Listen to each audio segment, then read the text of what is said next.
So what are you supposed to do with all those honors you're earning once you've upgraded all of your units to their promoted classes? Well, that's where weapon forging comes in. My name is Tom, otherwise known as Titanium Legman, and welcome back to the channel. Unicorn Overlord. Hello everyone, if you enjoy what I do, my coverage of Unicorn Overlord, strategy RPGs, or the gaming sphere in general, a like on this video and a subscription to the channel would be very much appreciated. Thank you so much. So what is the topic of the day today? That topic is weapon forging, a late game mechanic that I'm honestly kind of surprised didn't get brought up in the game earlier, but then also not too surprised due to the way that it works. Where do you need to go to be able to forge your weapons? How does it work? Well, that's what we're going to talk about. And then we're going to talk about what weapons I think you should prioritize upgrading. So, where do you need to go? Once you get to Albion, so pretty late in the game, there is exactly one smith, apparently one whole blacksmith in the entire land that can upgrade equipment, who is located here, about the midpoint of the continent, depending on where it is that you came in from. He's an elven fellow, and he stands right outside of the Albion Sanctuary. Once you open this menu, you will get a list of every single upgradable weapon and shield that you have in your inventory that shows what the damage of the weapon or the defense ratings of the shield will be upgraded to, and what your list of Fevrite and honors that you have on hand is. Fevrite is a resource that you may have been picking up in your travels from various side quests, exploration, the Colosseum, black market merchants, etc., etc.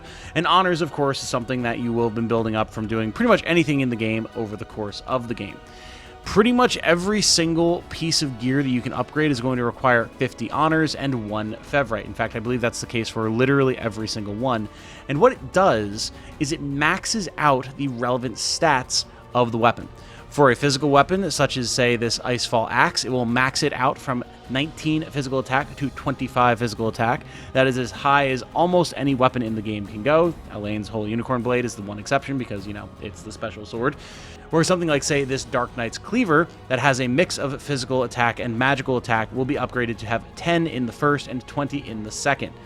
Also, if something only has magical attack, like say a staff, it will also be upgraded to 25. These are the max stats that you can expect, and you also cannot expect this upgrade to impact the abilities or secondary stats of any weapon. Something like, say, this Wind Scepter that gives you plus 20 to your evasion is not going to give another evasion boost when you upgrade it. The only thing you're looking at in terms of upgrades is the magic attack.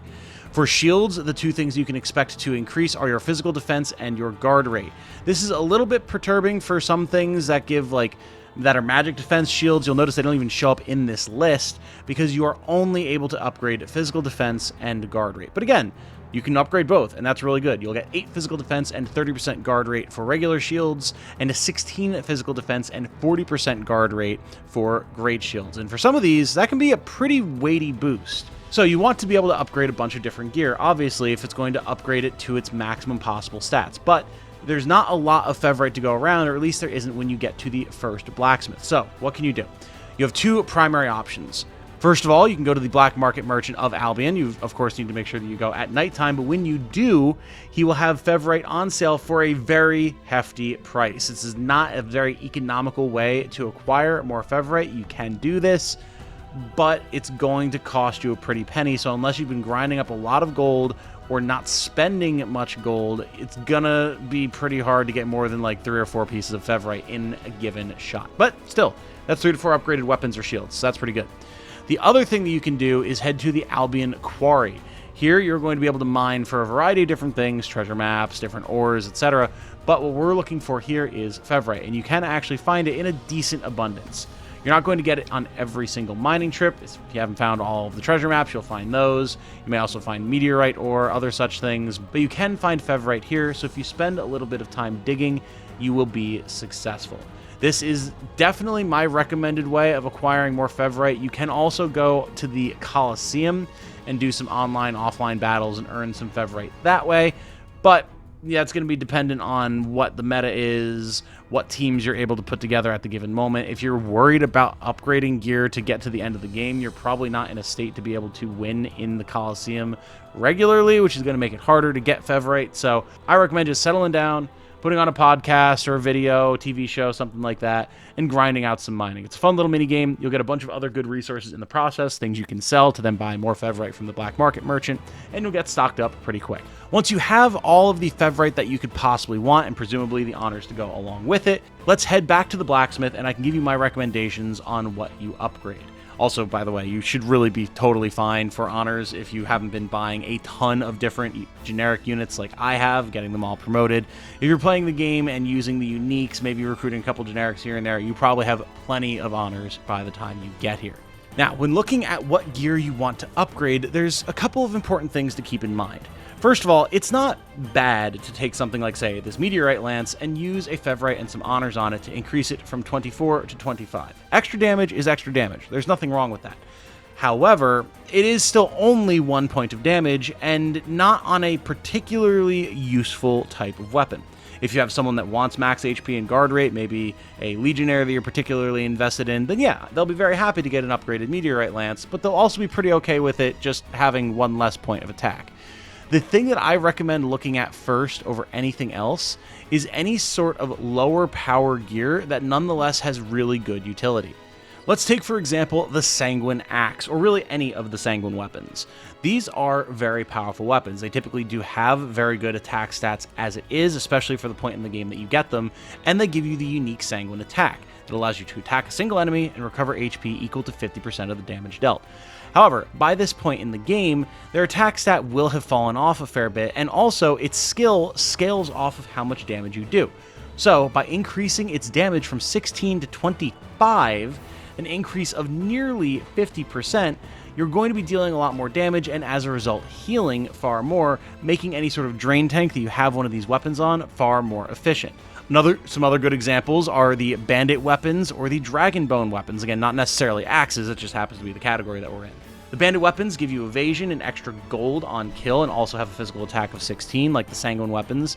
And the dragon bone weapons give you a nice +1 to your passive points even if they do tank your initiative by 10. But for certain builds, that extra passive point on your weapon could make or break what it is that you're trying to do.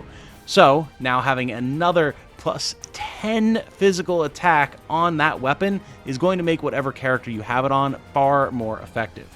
Other good options are nice utility pieces such as the Unwavering Spear, which gives extra accuracy and the True Thrust attack, which allows you to attack a column of enemies with a piercing strike. This is a great piece throughout the entire game because there's going to be high evade enemies. You're going to fight rogues, werefoxes, flying units, etc., things that are going to be very adept at dodging your attacks. And while the Unwavering Spear is really nice and can give you that ability to get a guaranteed hit in on them, by this point in the game, 12 physical attack is really going to hurt you. You're really going to feel it if that's what you're trying to use for a utility piece. Now you can more than double its damage, still have that True Thrust attack, still have that +10 accuracy, and now no longer have to worry about hitting these dodgy enemies and dealing a ton of damage to them in the process. Anything like this that has a very strong utility to it, either due to a skill that it gives you or because of the stats that it provides, is an excellent choice for upgrading. Other good options are just pieces that are going to be universally applicable, things like the King's weapons that you can get from the statue side quests throughout Fevrite. While many of them have high stats to begin with, things like the King's Blade Cornix, I can't show you on this screen because I've already upgraded it, but I can go to my units to show you, will be a really nice pickup because, of course, that's a weapon that is going to give you a ton of stats, as the King's weapons do. Where is it? Right here. The King's Blade Cornix at base gives you 15 physical attack and then +5 to all stats. But once upgraded, it too goes up to 25 physical attack and then +5 to all stats. Obviously an excellent option. Another option here is the King's Axe Draconash that I have on Bruno. Once again, 25 physical attack, all stats +5. These are going to be great pieces, and they'll pretty much always have a home in your army, even if you wind up trading them around because you find a piece that is perfect for the build that you're going for on a particular character who happens to be using a king weapon. Fine, you take it off them, put it on somebody else, because that +5 stats would be severely gone to waste if it was just sitting in your inventory. Now, you can make sure that you're going to be dealing as much damage as you need to with it, while also being able to get all of those stats. Beyond that, you really need to just pay attention to what it is that you're doing with your teams to be able to decide what needs to be upgraded. But anything that's going to give you a high power attack is a good option. Of course, the Millennium Scepter is certainly a powerful option. You would only be going from 24 to 25 magic attack, but giving any extra damage to Trinity Rain is going to make it even more disgusting, as I'm sure you can imagine. Staves for your healers are also a very good option if they don't already have 25 magical attack. Something like the Phosphorescent Staff would get a nice boost to its healing if you increase its magical attack. And then, of course, shields. So many characters use shields, and they will become so much more tanky if you give them this nice boost.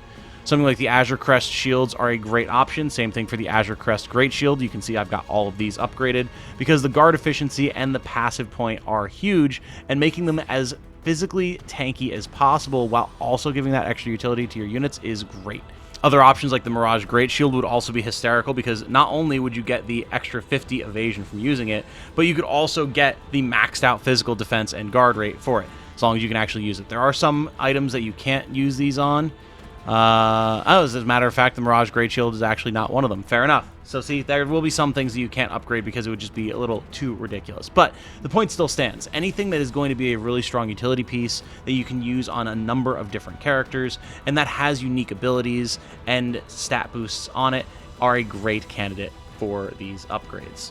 But tell me, what did you max out first for your units, and how did it increase the utility of your squads? Do you have any recommendations on where to farm Fevrite or honors, or what other people should consider upgrading? Drop it all in the comments. I would love to hear from all of you. With that said, though, my name has been Tom, otherwise known as Titanium Legman. I hope this guide on forging has been extremely useful for you. I hope as well that you all have a good night. Stay safe and healthy out there, and remember, be good to each other. Bye now.